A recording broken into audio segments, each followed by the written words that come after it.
मेरी 76 एकड़ का जिस दिन वो मुझे आके कहेंगे कि ले तू हमें ये सारी दे, तब तो मैं सोचूंगा कि इनको दूं कि ना दूं कम वक्तों को। अदरवाइज मैंने एक फैसला कर रखा है कि अगर ये परमात्मा ना करिए बीमारी ज़्यादा लंबी चले, ख़त्म हो जाए, हम तो ये चाहते हैं। और अगर कोई लंबी चली और कहीं मेरी गेहूँ की ज़रूरत पड़ी तो दाना दाना ही दे दूँगा। गेहूँ कटाई करी आपने कहा था कि खेती लंबे समय से आप करते रहे हैं। ये कोई मेरे लिए नई चीज़ नहीं है, आप लोगों के लिए बहुत नई चीज़ होगी ज़रूर है, क्योंकि आपने मुझे पहली दफ़ा ये करते हुए देखा है। मैं सन 1982 में लगा था, जब मैं पढ़ाई छोड़ करके अपने फार्म पे आया, तब से खेती मैंने संभाली। और सिर्फ अकेले अपनी नहीं, मेरे जो चाचा रणजीत सिंह की खेती वो भी मैं देखता था, और जगदीश चंद्र की खेती भी मैं ही देखता था। मैंने बहुत पापड़ बेले इस खेती के, बहुत काम किया मैंने, अपने हाथ से बहुत सारी चीज़ें की। सारे बाग मैंने अपने हाथ से लगाए थे, जितने भी हमारे यहाँ पर बाग हैं सब मैंने स्वयं लगाए थे। और आज भी जब मुझे फुर्सत मिलती है तो मैं ज़रूर खेत का चक्कर लगा करके आता हूँ। अपने जो खेत में काम करने वाले लोग हैं उनको कोई नई इंस्ट्रक्शन देनी हो, कोई नई बात करनी है तो उनको क्या क्या। लॉकडाउन अब आजकल लॉकडाउन है, फुर्सत का टाइम है, तो मान के चलो कि गेहूँ अगले 2-4 दिन में सारी कट लेगी, सारी की सारी निकल लेगी। तो ज़रूरी है कि मुझे मेरे खेत की गेहूँ टाइम पे कटे। इसके लिए मुझे कंबाइन जो चलाने वाले लोग हैं वो भी तो बेचारे फुर्सत चाहते हैं, थोड़ी सारा दिन काम तो नहीं कर सकते, तो मैं उनका हाथ बटा देता हूँ। नेताओं के पास आज टाइम नहीं है सिंह जी, फिर आप अपना इतना व्यस्त समय में कैसे समय निकालते हैं नेता तो अपने घर में बैठे हैं सारे। चीफ मिनिस्टर 5 बजे आता है, 5 बजे आकर के ना किसी की सुनते, अपनी बात क्या कि 5 से 5:30, 5:15, 20 मिनट में, आधे घंटे में ख़त्म करके फिर चले जाते हैं। सारे फुर्सत में हैं। कौन से को काम है मुझे बता दो, कोई एक भी नेता आपको कहीं ऐसा लग रहा है जो कोई काम कर रहा है? सब अपने अपने घर में बैठे हुए हैं। जबकि नेताओं की ड्यूटी लगानी थी चीफ मिनिस्टर को, अपने खास करके मंत्रियों की ड्यूटी लगानी थी कि इस लॉकडाउन के संकट के समय में वो हॉस्पिटलों में जाते हैं, डॉक्टर्स का हौसला बढ़ाते हैं, वो पुलिस लाइन में खड़े होते हैं एक डिस्टेंस बना करके, जो पुलिस के कर्मचारी हर रोज़ सुबह ड्यूटी पे जाते हैं उनका हौसला बढ़ा करके आते हैं वो, और जो सोशल वर्कर हैं काम करने वाले उन सब का हौसला बढ़ाने का काम करते हैं। क्या कोई लेबर क्लास के लोग ही सिर्फ जा कर के खेतों में काम कर सकते हैं? क्या वही लोग जो है कहीं और दूसरी फैक्ट्री में जा कर के काम कर सकते हैं? क्या उनको कैसे बचाया जाए, इसकी जिम्मेवारी प्रदेश के नेताओं की नहीं है? आप जो देवलाल की वंश से, जो देवलाल एक बहुत बड़े किसान नेता रहे, आज उनके देश और दुनिया में नाम है।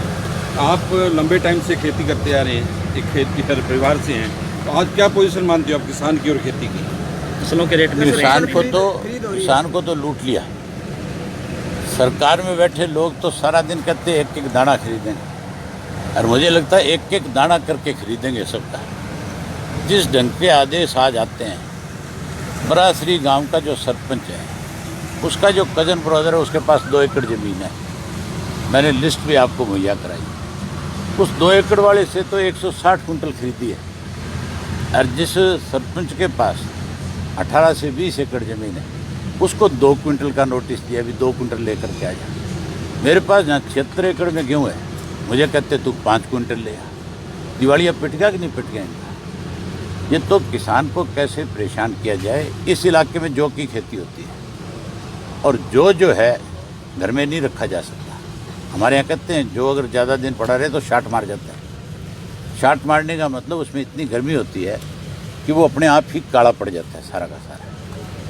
उस जौ को जब बाज़ार में लेके किसान गया बेचने के लिए, वो भी गेहूँ से पहले आ जाता है, उसको जब बेचने गया तो मंडी में जो इनके अधिकारी बैठे हैं उस किसान को आगे से पड़ गए और उसको कहने लगे तेरी हिम्मत कैसे होगी यहाँ जो ले आया, ऊपर से आदेश ही नहीं है जो खरीदने के, तू बिना मतलब क्यों ले आया? वो कहने लगा मैं इसको रखूँगा, घर में रखूँगा, ये ख़राब हो जाएगा, ये तो तुरंत निकलता है तुरंत बिकता है। तो आगे से उसने कहा कि फलानी फैक्ट्री है, उन फैक्ट्री वालों से साठ-गांठ कर रखी है कि उस फैक्ट्री में ले जा, वहाँ ले जाके बेच। और जब वो फैक्ट्री में गया तो वहाँ जब बेचने के लिए फैक्ट्री के अंदर गया तो फैक्ट्री वाला ने 507 किलो तो उसकी वैसे काट ली कि ये तेरी साफ़ नहीं है, ये तेरी गिल्ली है, और 300 रुपये क्विंटल के उसको कम दिए जो सरकारी रेट है।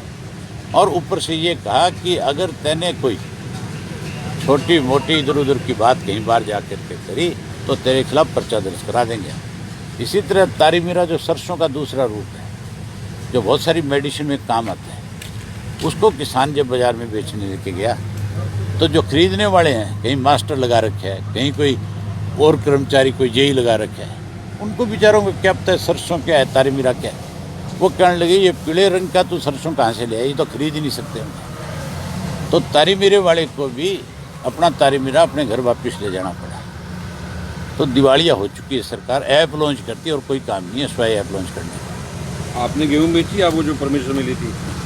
मैंने बताया तो था कि मैं 5 कुंटल लेके जाऊंगा नहीं। मेरी 76 एकड़ का जिस दिन वो मुझे आके कहेंगे कि ले तू हमें ये सारी दे, तब तो मैं सोचूंगा कि इनको दूँ करा दूँ कम वक्तों को। अदरवाइज मैंने फैसला कर रखा है कि अगर ये परमात्मा ना करिए बीमारी ज़्यादा लंबी चले, ख़त्म हो जाए, हम तो ये चाहते हैं। और अगर कोई लंबी चली और कहीं मेरी गेहूँ की ज़रूरत पड़ी तो दाना दाना ही दे दूँगा। अब इसका शॉर्ट आउट क्या निकालना चाहिए? किसान की गेहूँ आज मंडियों में बर्बाद हो रही है, घरों में रखने को जगह नहीं। आज बर्बाद नहीं हो रही, किसान को लूट रखा है सरकार ने। अब तक किसी एक किसान के खाते में एक नया पैसा नहीं आया है। व्यापारी को तो कह दिया तेरे को तो 400 करोड़ तेरी आड़त दे देंगे। किसान का पैसा कहाँ है, किस खाते में है, कौन से बैंक में है, कहाँ किसान जा कर के अपना अकाउंट खुलवाएगा। ये कहते हैं कि डिस्टेंस जो है सोशल डिस्टेंस रखो बना करके। बैंकों में गरीब आदमियों के 1000 रुपया डाल दिया। अब सारा गरीब आदमी खेत में काम करने के बजाय बैंक के आगे लाइन लगा करके खड़ा, आप जाके देख लेना। और वो सारा दिन एक ही बात पूछते हैं, मेरा 1000 रुपया आ गया क्या। जहाँ वो 1000 रुपया पता करने के लिए 2 दिन अपने ख़राब करता है, वहाँ 1000 रुपये दिहाड़ी के मरते हैं उसके साथ। उस गरीब को भी इन्होंने तो परेशान कर दिया। इस टाइम में 1000 रुपया डालने की ज़रूरत नहीं थी, इस टाइम में तो उसको खेत में काम करने की ज़रूरत थी। पैसा उसके खाते में आप तब डालते जब बिल्कुल खाली समय होता है, जब उसको कोई काम नहीं होता। आप डालो, अच्छी बात है, गरीब की मदद करो, लेकिन गरीब को मदद करने की बजाय उसको परेशान ना करो।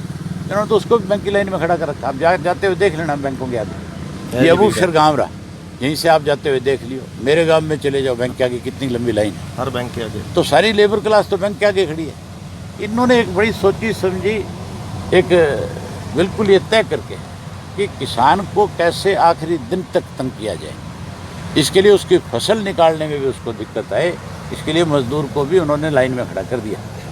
आपकी पार्टी किसान को बचाने के लिए क्या स्टेप उठाएगी? लॉकडाउन खत्म होने दे, उसके बाद देखना किस तरह से सरकार को मंडियों में भी, सड़क पे भी और विधानसभा में, तीनों जगह तसल्ली कराएंगे। ठीक है जी।